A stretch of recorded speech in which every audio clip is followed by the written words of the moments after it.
Let me tell you about It's All Happening.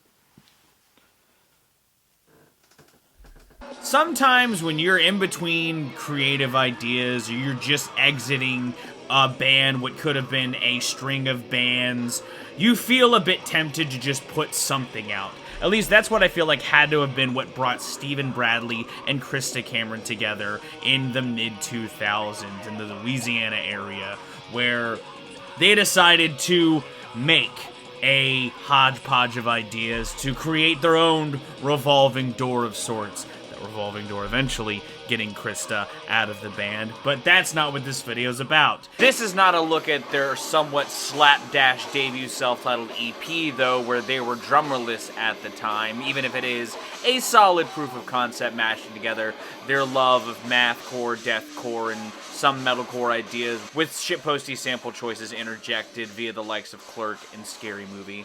I'ma piss on your face, and then I'ma fart in your mouth, yeah, and then I'ma shit on these balls, Ray.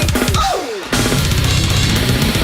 It is instead the album that caught the ear of Mikey Montgomery, who joined the band as a drummer, which finally made the band feel like a full unit. They decided to push that even farther into the realms of memedom by crafting their first full-length album under the Century Media label. It came out in the summer of 2009, the summer before my senior year, and was absolutely an album that helped shape the musical wormhole I went through throughout my senior year. It is the debut by Iwrestledabearonce I'll be talking about in this video. It's All Happening. I figured if I was doing lots of love to Periphery, like I have been in my own personal spaces post-listening to their newest album, why not actually talk about Iwrestledabearonce on a video that I wanted to do a couple years ago while I've been going through creative frustrations. What defines a classic to you, and what makes a record lasting to you? I would say, in the case of a record like It's All Happening, it is mostly rooted in the when it happened. Because this record, unlike others I've covered in this section, isn't necessarily breaking mold. It isn't necessarily forging on a ground that is of astute arterness. It is one rooted in absurdity. But that doesn't make it any less valid in this space. And honestly, when it comes to the metal scene taking a sincere look at itself and realizing it's a bit goofy, a band like this helps reinforce that mindset of you never need to take yourself entirely too seriously. While there is a heft of seriousness on here in some of the lyrics and some of the mood that happen throughout the more metal-driven sections of this record, like the breakdowns throughout You Ain't No Family, or the absolute pummeling intensity throughout I'm Cold and There Are Wolves After Me as the song rounds out to its intense conclusion, or even just some of the very uncomfortable lyrics throughout tracks like White Water in the Morning, or throughout the internalized struggle of wanting to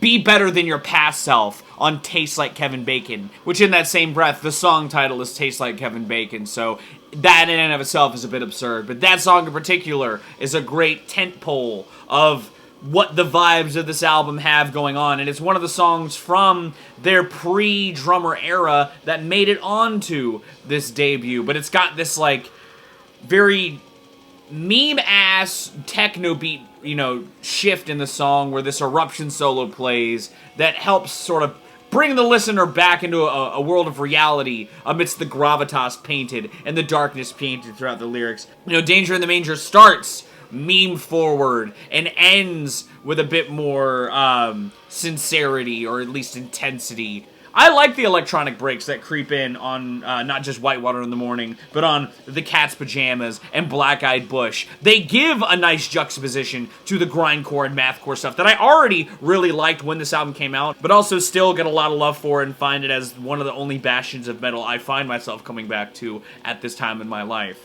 This was also a deeper gateway into a woman-fronted metal band that got this heavy, you know. My senior year was about getting into the more deeper, heavier recesses of metal music, and this was my point of entry into parts of that. I like her clean vocals and I like her growled vocals. They're two different points in the gravitas, but they sit in those worlds nicely on here. And it's a point that they would grow from whenever Krista rotated out and Courtney rotated back in.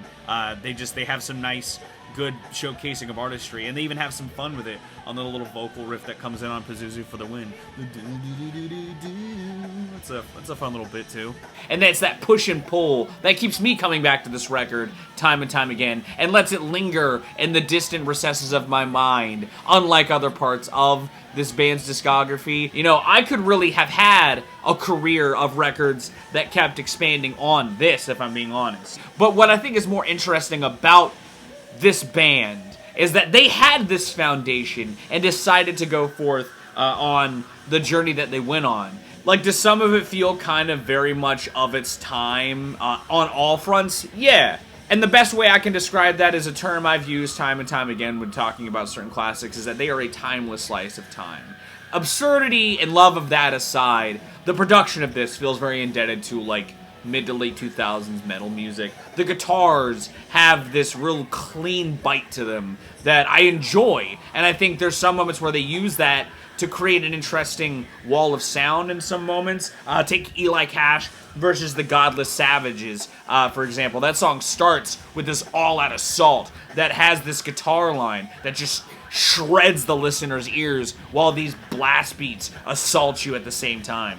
There is a sort of nexus point reached on this that I feel like they tried to sort of adapt upon and ruining it for everybody that just didn't quite cut the mustard for me personally. While that does have some interesting little pivots it flirts with, I think the fact that they pivoted away from this more absurd approach after that sort of showcases where they were really trying to craft their sound towards. And there's nothing wrong with that. I think that Spirit Box is a really good band from what I've heard, but they're also not a band that I've given all that much time to.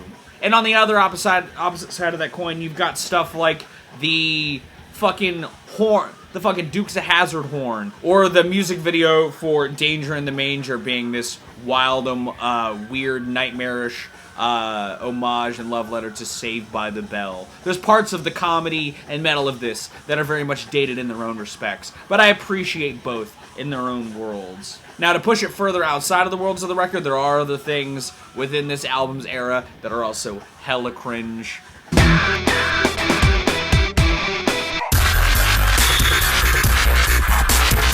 But the record itself, I think, is good. And I think if you're a fan of metal that doesn't take itself too seriously, but still has moments of sincerity within it, this album is a good place to go. Now, was this album all that lauded upon release?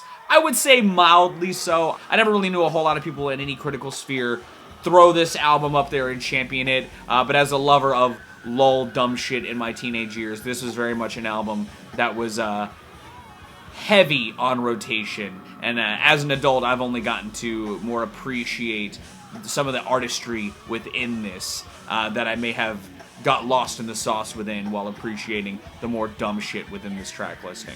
I do have a discography review that I'm hoping to make that I think will at least satiate a theme I've tried to make happen in July, over the last couple of Julys, along with a redacted that may or may not feature an artist that people have a lot of opinions on right now and have had opinions on over the last couple of years pretty intensely.